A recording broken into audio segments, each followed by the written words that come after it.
The church was quiet, but not silent. Soft murmurs filled the room as grief settled over the wooden pews. Sunlight filtered through stained glass, casting fractured colors across bowed heads. At the front, a photograph rested beside a closed casket. A young woman, smiling, frozen in a moment no one could return to. People cried, some openly, others in silence. But one man did not cry at all. He stood near the back, hands clasped, expression controlled. He nodded at the right moments, offered brief condolences, stayed visible but unremarkable. To everyone else, he looked like he was grieving, but he wasn't. As the service unfolded, he wasn't remembering her. He was remembering what he had done. And he was watching reactions, listening carefully, measuring what people knew. Because sometimes the safest place for a killer is inside the grief. Her name was Lena Adeyemi. She was 27, known for her quiet confidence and independence.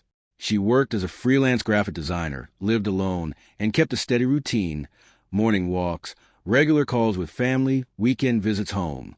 She wasn't reckless or unpredictable, which made her disappearance even more disturbing.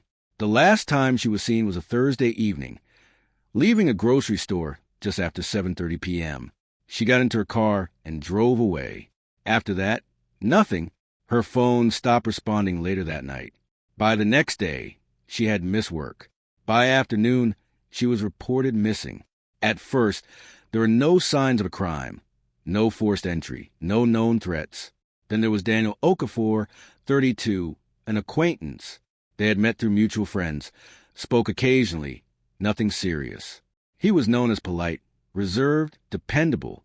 When Lena disappeared, Daniel reached out to her family, asked questions, offered help when her body was found days later in a wooded area. He attended the funeral like everyone else. But unlike everyone else, he wasn't there to say goodbye. Lena's body was discovered 6 days after she vanished, near a quiet trail. The case shifted immediately from missing person to homicide.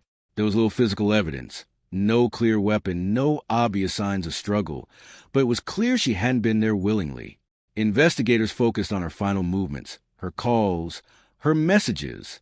Interviews began, and Daniel's name appeared repeatedly, not as a suspect, just as someone present. At first, he cooperated fully. His answers were calm, detailed, but almost too detailed. Investigators noted it, but didn't act yet, not until the funeral. Witnesses described how he behaved, attentive, observant, not overwhelmed. He stayed close to conversations, listening more than speaking. At one point, he asked Lena's sister if the police had found anything new. It stood out. While others mourned, he seemed focused on information. Some recalled him standing near the casket longer than anyone else, not emotional, just still, watching.